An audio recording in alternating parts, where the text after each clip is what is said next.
오늘은 당신은 무엇에 붙들려 있습니까? 무엇에 붙들려 사십니까? 라는 제목으로 하나님 말씀 전하길 원합니다. 스페인은 지금으로부터 10년 전에 큰 경제적인 위기를 당했습니다. 그리고 또 최근 코로나로 인하여서 2020년에 다시 경제적인 어려움을 겪고 있습니다. 그러나 500년 전 스페인은요, 무적 함대를 이끌고 세계 해상권을 거머쥔 초강대국이었습니다.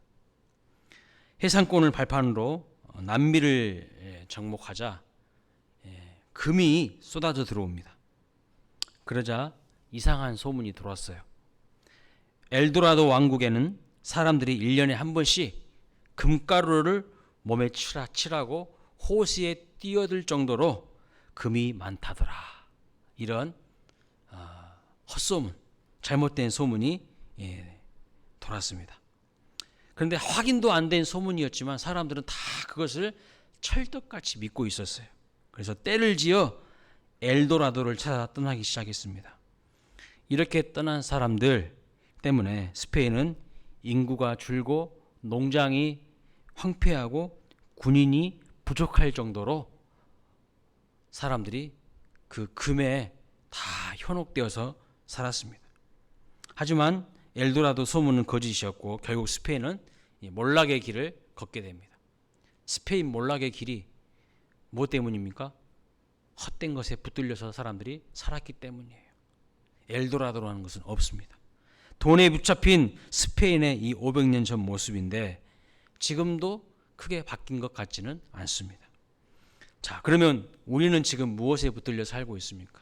오늘 우리는 무엇에 붙들려 살고 있습니까? 무엇이 우리를 움직이는 원동력입니까? 원조 받던 자에서 원조 주는 자로 입장이 바뀐 세계 유일한 나라가 대한민국입니다. 가장 가난한 나라, 가장 가난한 약소국에서 국민 소득 3만 5천 불, 인구 5천만을 가진 나라로 세계 경제 대국이 되었습니다. 군사 대국이 되었습니다. 인구 5천만 명 이상 1인당 GDP가 3만 불 이상인 나라는 세계의 7개에서 8개 나라만 존재한다고 합니다. 나라가 과거와는 비교할 수 없을 정도로 잘 살게 되었는데 사람들은 불황이다, 위기다 하면서 두려워 떨고 있는데 우리는 대체 무엇에 붙들면서 이 시대를 살고 있을까요? 스페인처럼 돈입니까? 권력입니까? 아니면 다른 그 무엇입니까? 우리는 과연 무엇에 붙들려서 살고 있고 무엇이 우리의 삶을 움직이는 원동력인지를 한번 생각해 보시기를 바랍니다. 알곡을 다 털리고 빈 몸으로 누워있는 지푸라기도 누구의 손에 붙잡히는지 따라서 그 가치가 달라질 수가 있어요. 불을 떼는 사람에게 붙잡히면 그 지푸라기는 땔감이 되고요. 농부에게 붙들리면 멋진 새끼줄로 거듭날 수 있습니다. 새의 입에 붙들리면 어린 새의 포근한 보금자리로 바뀔 수가 있습니다. 마찬가지로 지금 우리는 무엇에 붙들려서 살고 있는가 하는 것이죠.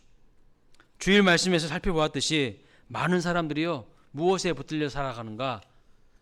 돌이 떡덩이 만들게 하기 위해서 살아갑니다. 돌이 떡덩이 되게 하는 일에 붙잡혀서 살아갑니다. 물론 우리 삶에 떡이 필요합니다.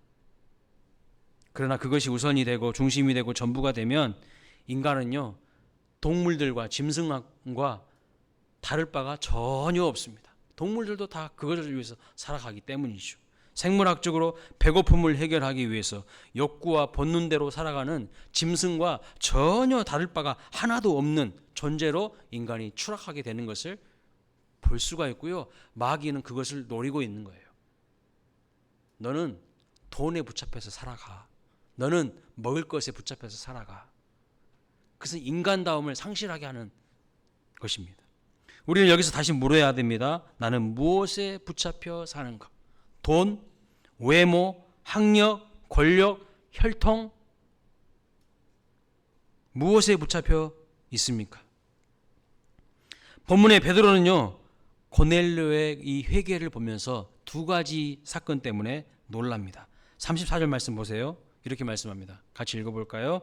내가 참으로 하나님은 사람의 외모를 보지 아니하시고 각 나라 중 하나님을 경외하며 의를 행하는 사람은 다 받으시는 줄 깨달았도다.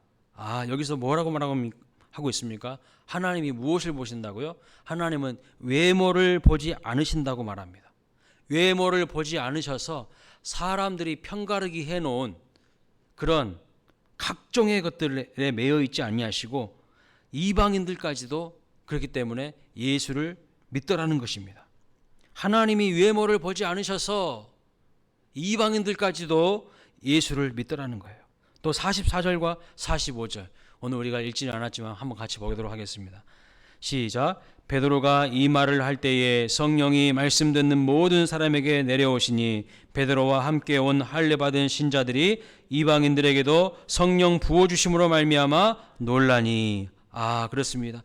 예수를 믿는 정도가 아니라 그 이방인들에게 성령을 강력하게 부어 주셔서 성령이 그들에게 임재하시더라는 겁니다.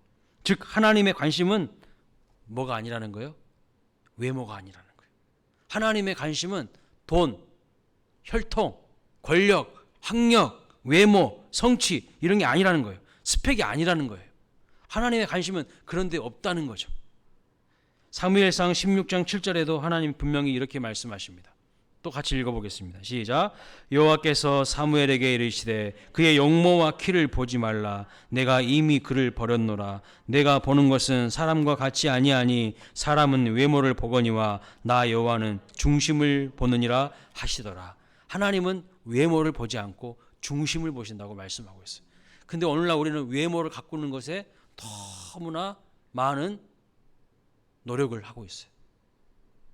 학력에, 돈에, 권력에, 명예에, 각종 세상 것에 사로잡혀 가지고 그것에 질질질 끌려다니는 삶을 살고 있다는 거예요.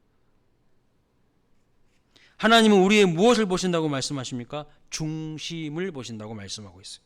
그럼 우리는 무엇에 붙들려 살아가야 할까요? 오늘 고넬료를 보면 알 수가 있습니다. 고넬료의 중심은요, 하나님을 경외하는 마음으로 충만했다고 말씀하고 있어요. 34절에 하나님을 경외하며 의를 행하는 사람이라고 고넬료에 대해서 베드로가 말하고 있는 거예요. 그러니까 하나님을 경외하는 마음으로 충만했는데 전심으로 일심으로 하나님을 경외한 것입니다. 이 고넬료는 베드로가 전한 부활의 예수를 믿게 되고 마침내 성령의 강력한 임재를 경험하게 되었어요. 그리고 그 사람의 마음 중심이 성령 하나님께 붙잡힌 바 된 것을 볼 수가 있습니다. 오늘날 많은 사람들이 무엇에 붙잡혀 살아가는가? 일에 붙잡혀 살아갑니다. 일 중독자들이 너무 많아요. 돈에 붙잡혀 살아갑니다. 돈독에 빠져 살아가는 사람들이 너무나도 많아요. 각종 사단 마귀가 던져주는 미끼를 물고 그 미끼 때문에 허우적거리고 방황하는 인생 너무나도 많습니다. 그러나 예수님은요, 마태복음 4장 1절 말씀에 보시면 우리 주일날 벌써도 말씀이죠. 무엇에 이끌려? 성령에게 이끌려. 예수님은 성령에 붙들려 사셨다고 말씀하고 있어요. 그래서 우리는 다시 물어야 합니다. 나는 무엇에 붙들려 살고 있는가? 과거 성령을 경험하기 이전에 베드로와 다른 제자들도요, 무엇에 붙들려 살았습니까? 돈에 붙들려서 세상 권력을 목표로 살았던 사람들입니다. 세상 것에 빠져서 살았던 사람들이에요. 그러니 결정적인 순간에 예수님 잡혀가시는 그 순간에, 십자가 지시는 그 순간에 나 몰라라 하고 다 도망가고 예수님 부인하고 저주하고 자기 살기 바빴던 사람들이었습니다. 그러나 성령을 받고 변화받은 오늘 본문에 설교하고 있는 베드로는 달라졌어요. 이제는 성령께 붙들린 인생이 되어서 예수님을 위해서 목숨을 던지는 인생이 된 것입니다. 그래서 성령 받은 베드로를 통해서 하나님은 역사하셨고, 베드로가 전한 그 예수 그리스도를 듣고 고넬료는 예수님을 영접하고 성령을 받게 되는 것을 볼 수가 있어요. 성령 충만한 한 사람이 또 다른 성령 충만한 사람을 일으키고 낳는 것을 볼 수가 있어요. 내 안에 성령의 불길이 일어나면요, 그 불길은 분명히 다른 누군가에게 그것을 전이시킵니다. 다른 누군가에게 그 성령의 불길은요 전달되고 임하여서 계속해서 성령의 불길은 확장되어져 가는 것이죠. 그래서 사도행전의 역사는 무슨 역사입니까? 성령의 역사, 성령의 행전입니다. 구약시대의 성령은요 특정한 사람들에게만 임했어요. 모든 사람들에게 구약시대에는 성령이 임한 것이 아니었어요. 사사나 선지자나 제사장이나 아니면 하나님께서 특별하게 하나님의 구원 역사를 이루어서 세우시는 그 하나님의 사람들을 통해서만 몇몇 사람들에게만 한정되어 성령이 임재하시고 역사하셨습니다. 그러나 예수님께서 부활하시고 승천하신 이후에는 어떻게 되셨습니까? 보혜사 성령을 보내주셔서 예수님을 영접하는 모든 사람들에게 무엇을 부어주셨다고 말씀했죠? 성령을 부어주셨다고 말씀하고 있어요. 그래서 사도행전 2장 17절 말씀 이렇게 말합니다. 같이 읽습니다. 내가 내 영을 모든 육체에 부어주리니 너희 자녀들은 예언할 것이요 너희 젊은이들은 환상을 보고 너희 늙은이들은 꿈을 꾸리라. 사도행전 2장에 마가의 다락방에 성령이 임하시지 않았습니까? 그 사도행전 2장의 내용을 보면 이제 예수님이 이 땅에 오셨고 부활 승천하신 이후에는 하나님께서 성령을 모든 육체 가운데 다 부어주신다는 거예요. 구약시대에는 특정한 몇몇 사람들에게 하나님의 구원 역사를 이루기 위해서 부어주셨다면 이제는 그 누구나 예수 그리스도를 나의 구주 나의 하나님을 영접하는 그 모든 육체에 성령을 부어주신다고 말씀하고 있어요. 자, 여기 말세라는 것은 언제를 말할까요?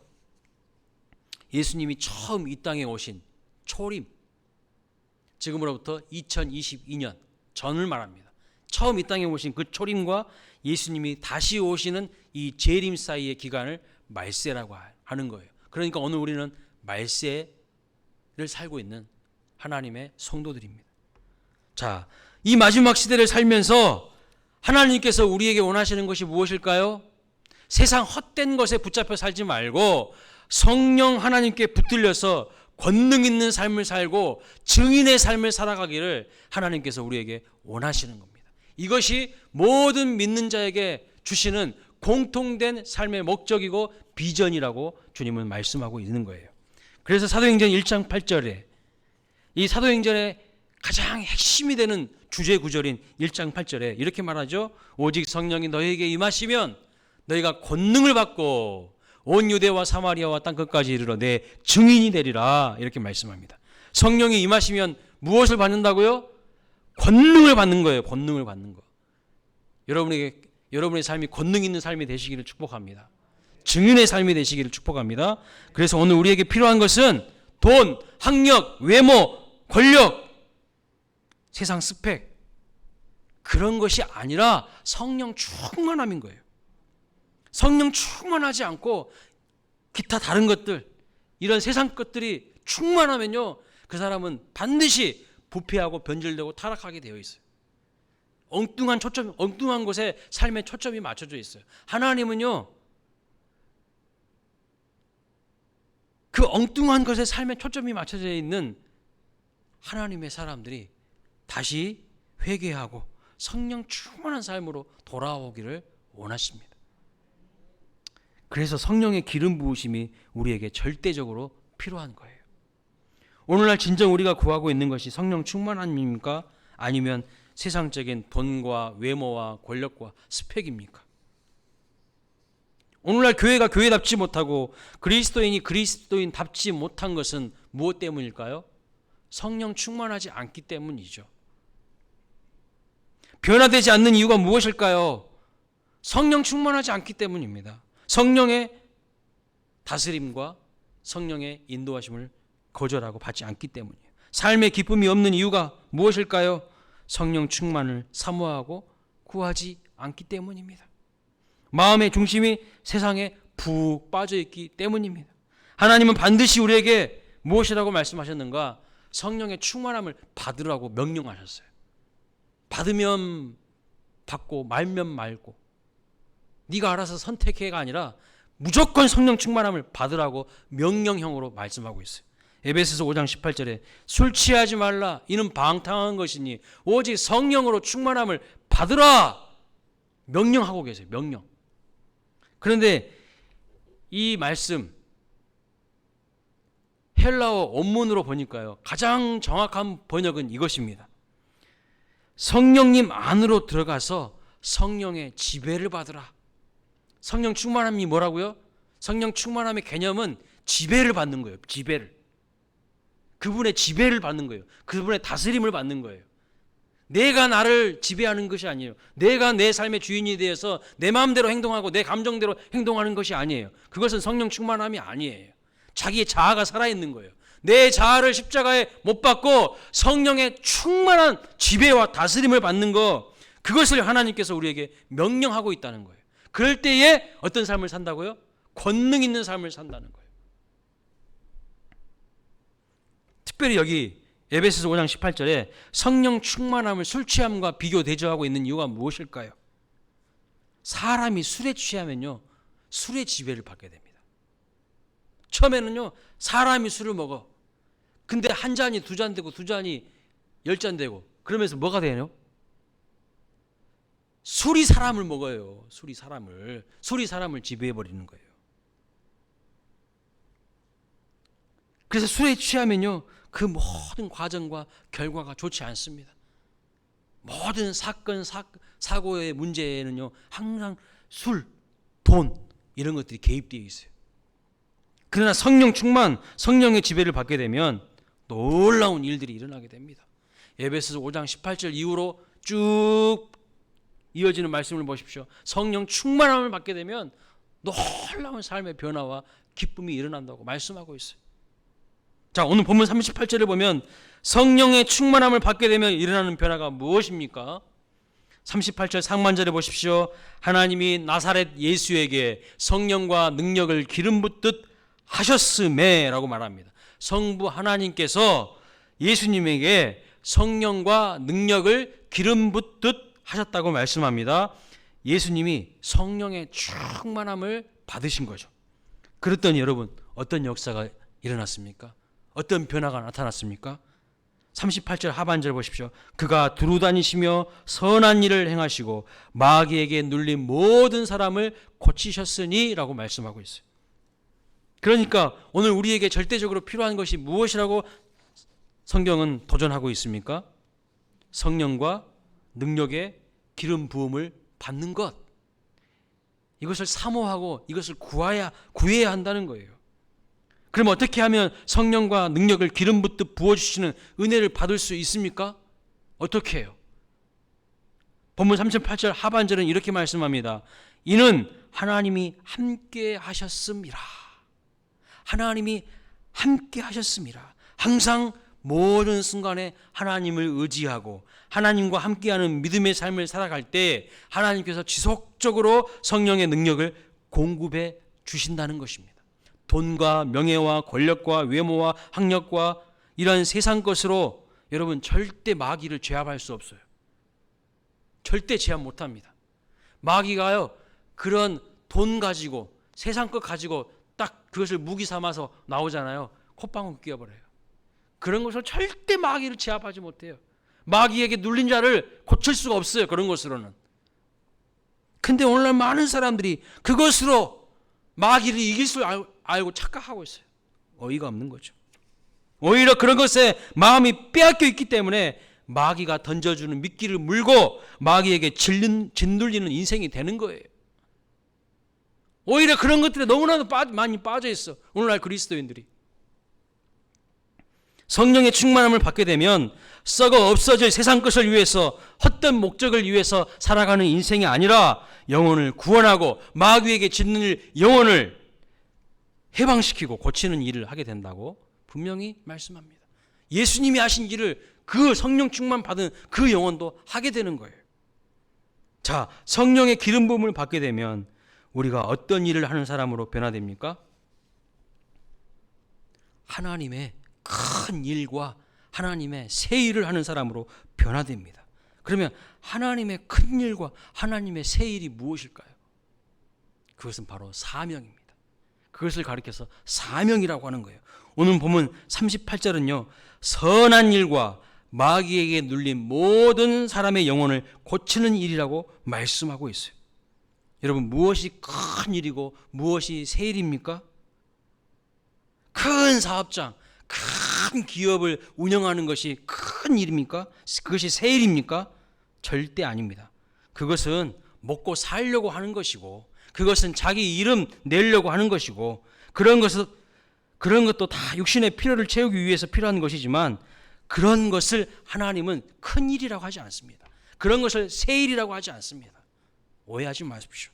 절대 그것은 큰 일이 될 수 없고 새 일이 될 수가 없어요.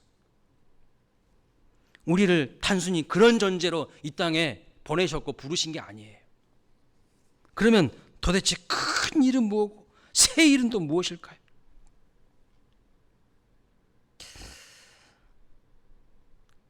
하나님의 뜻이 이 땅에 이루어지는 것이 큰 일이고 새 일입니다. 믿으십니까?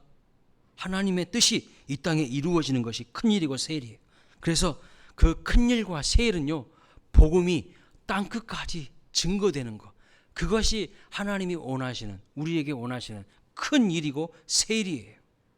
그것이 바로 우리의 사명인 거예요. 그러면 나는 하나님의 큰 일과 새 일을 하는 사람입니까? 아니면 세상 일에 푹 빠져 있는 사람입니까? 그 일을 위해서 하나님을 온전히 의지하는 믿음의 사람들에게 무엇을 부어주신다고 하는 거예요? 성령과 능력을 기름 붓듯 부어주신다고 말씀하고 있습니다. 사도행전에 보면 큰 일이라는 이 단어가요, 등장해요. 딱 한 곳 등장합니다. 사도행전에 보면 하나님의 큰 일이라는 단어가 딱 등장하는데 어디 등장할까요? 사도행전 2장에 등장합니다. 사도행전 2장 11절에 보면 이렇게 말씀합니다. 우리가 다 우리의 각 언어로 하나님의 큰 일을 말함을 듣는도다 하고, 그렇게 말하고 있어요. 하나님의 큰 일을 말함을 듣는도다 하고. 여러분, 어떤 문맥에서, 어떤 맥락 속에서, 어떤 사건 속에서 지금 하나님의 큰 일이라는 이 말을 하고 있는 것일까요? 사도행전 2장의 내용이 무엇입니까? 오순절 마가의 다락방에 성령이 임하신 사건이에요. 즉 성령을 받은 사람들에게 어떤 일이 사도행전 2장에 보면 일어납니까?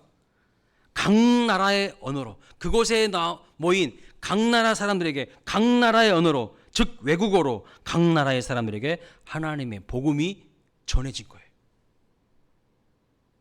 온 세상에 하나님의 천국 복음이 증거되도록 성령이 마가의 다락방에 임하셨어요. 그것을 가리켜서 하나님의 큰 일이라고 말씀하고 있어요. 그러니까 영혼 구원보다 더 큰 일이 없다는 거예요. 영혼 구원이 하나님의 가장 큰 일이라고 말씀하고 있어요. 예수 믿고 변화받아서 마귀의 눌림에서 해방되고 자유하게 되는 그 일보다 큰 일은 없다는 것이요. 여러분, 예수님은 하나님이십니다. 그런데 그 예수님이 이 땅에 인간으로 오셔서 십자가에 죽으신 것을 뭐라고 하죠? 그것을 예수님의 사명이라고 하는 거예요. 바로 그 사명이 인간을 변화시키시는 하나님의 큰 일이고 새 일인 거예요. 놀라운 일인 거예요. 사랑하는 여러분, 우리 모두가 하나님의 큰 일과 새 일을 위해 헌신하는 사명자들이 되시기를 주님의 이름으로 축복합니다. 큰 일과 새 일을 하려면 무엇이 있어야 될까요? 큰 일과 새 일. 우리 광일과 교회가 하나님이 기뻐하시는 큰 일을 하는 교회, 새로운 역사를 펼치는 새 일을 하는 교회가 되기를 소망합니다. 그러려면 무엇이 있어야 된다는 거예요? 감당할 능력이 있어야 된다는 거예요. 능력도 안 되는데 비전만, 소망만 커봤자 뭐합니까? 능력이 돼야 되는 거죠. 그러면 감당할 능력을 얻기 위해서 무엇이 필요할까요? 무엇에 붙들린 인생이 돼야 될까요? 오늘 본문에선 답을 말하고 있어요. 성령의 기름 부음을 받아야 된다는 거예요. 성령의 충만함을 받아야 된다는 거예요. 성령의 지배를 받아야 된다는 거예요. 마가의 다락방에 임한 성령 하나님께서 우리의 인격과 영혼을 전적으로 다스리시고 지배하셔서 하나님의 큰 일을 위해 우리가 모두가 쓰임받게 되시기를 주님의 이름으로 축복합니다. 성령 충만함을 받고 성령의 기름 부음을 받게 되면 무엇이 될까요? 사명자가 되는 거예요. 예수님도 하나님으로부터 성령의 기름 부음을 받고 난 다음에 어떻게 되셨다고 말씀하고 있어요? 십자가를 지셨어요. 그것이 예수님의 사명이에요. 39절에 보면 예수님은 십자가에서 우리 죄를 위해서 말없이 피 흘려 주셨다, 이렇게 말씀하고 있습니다. 지금 고넬료의 가정에 가서 복음을 전한 이 베드로도요, 성령을 받은 이후에 영혼 구원을 위해서 복음을 전하다가 마지막에 십자가에 못 박혀 죽습니다. 베드로도 예수님 가신 그 길을 똑같이 가요. 십자가에 못 박혀 죽습니다. 예수님을 부인하고 저주하던 베드로가 예수님의 부활을 목격하고 부활의 증인이 되죠. 그 다음에 마가의 다락방에서 성령을 받은 이후에 그는 인생의 목적이 달라졌어요. 제자들의 인생의 목적이 완전히 달라졌어요.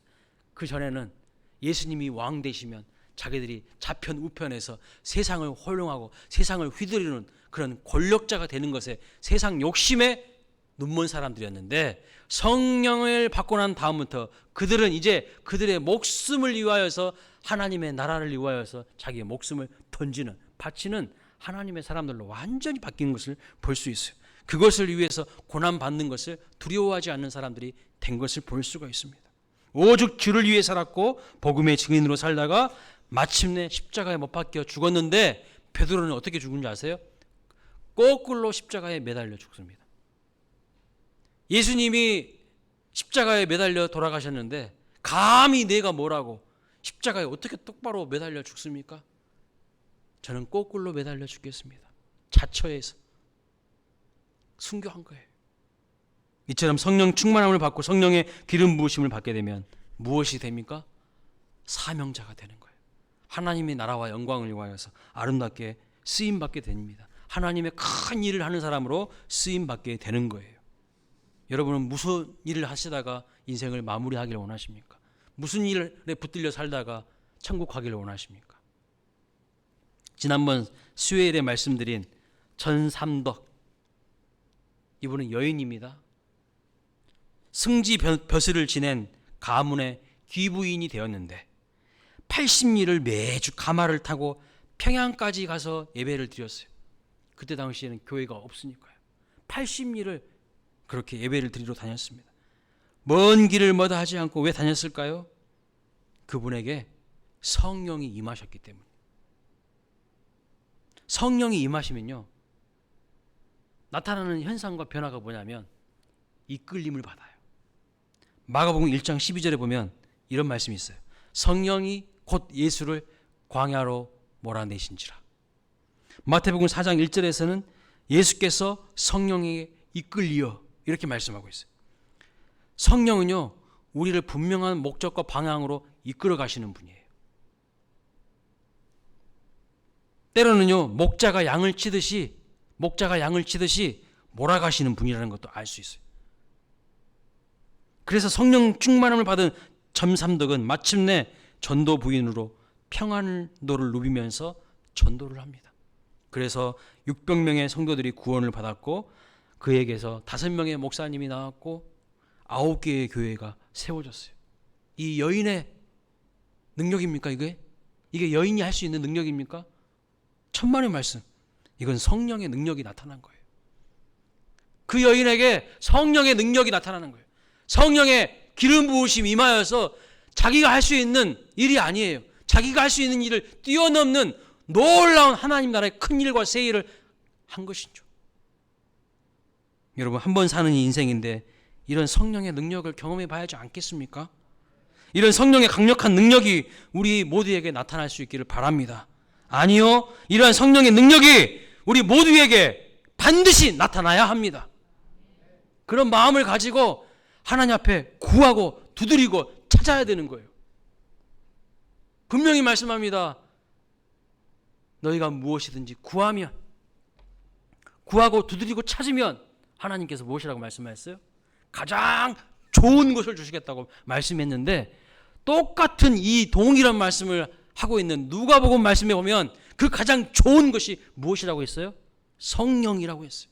여러분 한번 집에 돌아가서 찾아보십시오. 그 가장 좋은 것이, 마태복음에서 가장 좋은 것이라고 한 그것이 누가복음에서는 성령이라고 말씀하고 있어요. 성령을 우리에게 부어주신다는 거예요. 가장 좋은 것, 성령을 부어주셔요. 그러면 내가 할 수 없는, 나를 뛰어넘는 놀라운 초월적인 능력을 하나님께서 우리에게 부어주신다는 거 말씀하고 있어요. 양화진에 가시면 100주년 기념교회 옆에 있는 선교사 묘원이 있습니다. 가보셨습니까? 거기 가보면 성령의 기름 부음을 받고 성령에 이끌려서 조선 땅에 와서 복음을 전하고 병든 자들을 치유하고 마귀에게 눌린 자들을 구원하시다가 돌아가신 선교사님들의 묘지가 있습니다. 거기 수많은 외국인 선교사님들이 이영만리 타양 조선의 땅에 와서 묻혀 있습니다. 무어라는 선교사님은요, 양반과 백정의 장벽을 무너뜨리기 위해서 싸우다가 돌아가셨어요. 에비슨 선교사님은 질병의 장벽과 싸우다가 세브란스 병원, 신촌 세브란스 병원을 세웠고, 히브리어 헬라어에 능통했던 레이놀즈 선교사님은 언어의 장벽과 싸우다가 신구약 한글 성경 번역과 보급에 크나큰 공헌을 했습니다. 이분들의 공통점이 뭐예요? 모두 다 몰아내시는, 이끄시는 성령에 의해서 한국에 들어왔고 큰 어려움과 장벽을 깨고 교회와 병원을 세우고 방방곡곡을 다니면서 복음을 전했으며 성경을 우리의 손에 쥐어주게 된 것을 볼 수가 있습니다. 그분들의 공통점은요, 다른 게 아니에요. 성령의 충만한 임재를 경험한 거예요. 성령에 이끌려서 살아간 겁니다. 그것이 가장 능력 있는 삶이고요, 행복한 삶이고요, 하늘을 나는 삶이에요. 하늘을 비상하는 삶이라는 거예요. 고 이어령 교수님이 비행기라는 동요로 서울대학교 입학식에서 축사를 하신 적이 있습니다. 여러분, 고 이어령 교수님 아시죠? 제가요, 우리나라 글 쓰시는 분들 중에서 이분보다 더 잘 쓰시는 분을 아직까지 제가 본 적이 없어요. 이분만큼 엄청난 통찰력을 가지고 있는 분이 없어요. 탁월하신 분이셨어요. 근데 이분이 이렇게 축사를 합니다. 서울대학교 입학생들에게 입학식에서 이렇게 축사를 하셨어요. 여러분은 서울대학교 합격 순간 뜨는 인생이 되었습니다. 그렇죠? 뜨는 인생이 되었죠. 그러나 뜨는 인생으로 만족하면 안 됩니다. 이제는 하늘을 나는 인생이 되어야 합니다. 떴다 비행기. 그 다음에 뭐죠? 날아라 날아라, 높이 날아라. 떴으면 날아야 합니다. 그런데 뜨기만 하고 날지 못하면 곧 추락하고 맙니다. 이게 축사였어요. 여러분, 맞는 말 아닌가요? 저도 이 글을 읽고 나서 참 공감했습니다. 맞다. 뜨는 사람은 많지만요, 인생을 날고 비상하는 사람은 매우 적다는 거예요. 잠깐 뜨다가 곤두박질, 추락하는 인생들이 많아요. 날지 못하기 때문이죠. 유명 인사도 잠깐 뜨긴 해도 나는 사람 별로 없습니다. 왜냐하면 인생을 비상하게 하시는 분, 인생을 날게 하시는 분은요, 인간의 노력만으로는 되지 않기 때문입니다. 오직 하나님의 능력으로, 하나님의 은혜로 되는 거예요. 그래서 인생으로 날게 하시는 분은, 인생으로 비상하게 하시는 분은 누구실까요? 오직 성령이라고 성경은 분명히 말씀합니다. 이사야 40장 31절에 이렇게 말씀하시죠. 오직 여호와를 앙망하는 자는 새 힘을 얻으리니 독수리가 날개치며 올라감 같을 것이요. 한마디로 말하면요, 난다는 거예요. 하나님께 붙잡힌 인생은요, 난다는 거예요. 비상한다는 거예요. 추락하는 인생이 아니라는 거예요. 이것이 바로 성령의 역사라고 말씀하고 있어요. 또 예스겔 말씀을 보시겠습니다. 예스겔 3장 14절 말씀. 이렇게 말합니다. 주의 영이 나를 들어 올려 데리고 가시는데, 주의 영이요, 나를 들어 올리신대요. 끌어올리신다는 거예요. 성령이 나를 들어 올리시는 겁니다. 우리 광일교회 모든 성도님들은 돈과 명예와 권력과 외모와 세상 이런 썩어질 것에 붙잡힌 인생이 아니라 오직 성령에 붙들려서 하늘을 나는 비상하는 인생이 되시기를 주님의 이름으로 축복합니다. 성령의 몰아내시고 이끄시는 그 인도하심을 받는 인생이 다 되시기를 주님의 이름으로 축원합니다. 그리고 하나님의 큰 일과 새 일을 위하여서 몸과 마음을 바쳐 헌신할 수 있는 사명자들이 되시기를 주님의 이름으로 축원합니다. 아멘. 우리 함께 찬양하겠습니다.